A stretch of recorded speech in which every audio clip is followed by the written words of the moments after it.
You're watching Good Day Central Illinois on WYZZ. Welcome back. Here in Central Illinois and around the world, we're experiencing record levels of extreme heat. And during extreme conditions such as these, it's important to take the proper precautions as we go about our day-to-day activities. That's right. And today we are joined by Dr. Brian Curtis to tell us more about ways we can beat the heat and, of course, stay safe. Dr. Curtis, good morning. Good morning. Glad to have you here. So the question we almost know, why is extreme heat so dangerous? Yeah, I mean, the heat is probably one of the most deadly natural events that you can have. So about 750 people die a year, 69,000 ED visits, about 10,000 admissions to the hospital. So it is a big deal for all the U.S.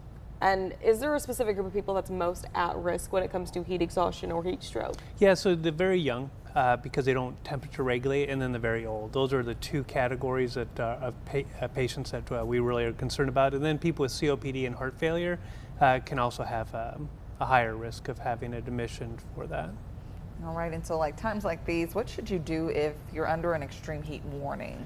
Yeah, well, one would be not exercise like the person I saw running down the road this morning, right? I mean, probably not the best idea, and I'm sure I'll see somebody about 4 o'clock today too. Sure. But really trying to avoid the hottest parts of the day, 10 to 4, try to stay out of the sun. If you're in the sun, make sure you're taking frequent breaks and staying hydrated. And then if you got to be outside working, make sure that you have somebody with you to kind of keep an eye on each other. Those are the biggest ones. And then obviously stay hydrated. Yeah.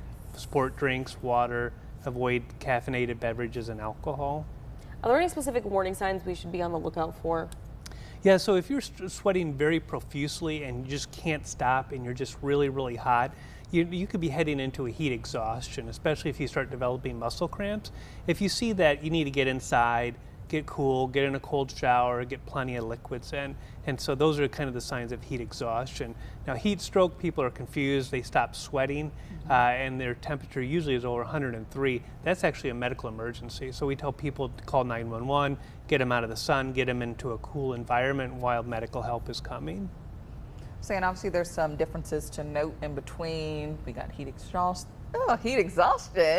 and then heat stroke. Yes. So obviously the differences there are very important to recognize as well. Yeah, and usually that's what causes death, right? So you go from heat exhaustion into heat stroke, and then people will die from it, or get admitted to the hospital, or they can even, if they don't die, they can have seriously long-term problems with it. They could have a stroke, and then actually they tend to actually have trouble handling the heat future. And so once you've had a heat stroke or heat exhaustion, your body just doesn't like the heat as much, and so it actually makes you more predisposed to having it in the future.